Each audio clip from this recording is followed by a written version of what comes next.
Welcome to Preposition Errors to Avoid. This series focuses on common mistakes learners make using prepositions. Prepositions are words that show relationships between nouns or pronouns and other words. They indicate locations, times, directions, or ways things are connected.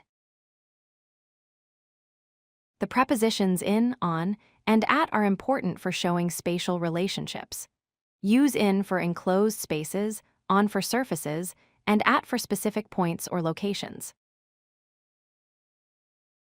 Use in and into to show movement into enclosed spaces.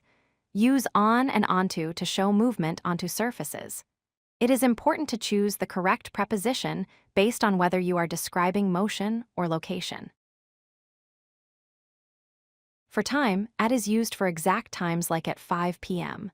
On is used for days and dates such as on Monday.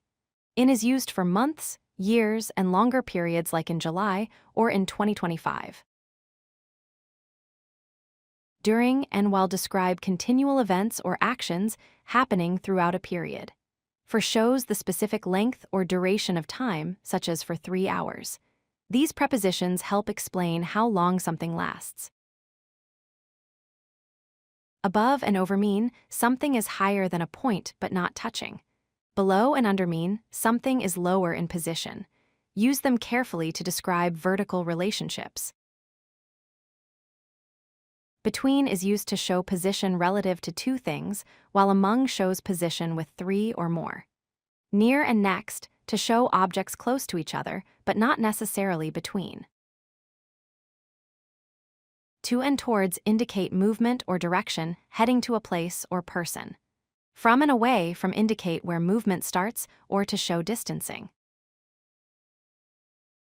Some verbs need specific prepositions. Look at means to direct your eyes at something. Look for means to search. Listen to is focusing on sounds, while hear is just noticing them. Wait for means to stay until something happens. Expect means to think it will happen. In time means early or before a deadline, while on time means exactly at the right moment. By chance means accidentally, and by accident means unintentionally. In love means to experience love as a state, while to love is the action. Remember the main patterns: in for enclosed spaces, on for surfaces, at for points. Use at for exact times, on for days, and in for longer periods. Direction prepositions show where movement starts and ends. Pay attention to common verb and preposition pairs to avoid mistakes. Practice these rules to become confident in using prepositions correctly. If you like this video, hit that like button and don't forget to subscribe. Visit codelucky.com for more such useful content.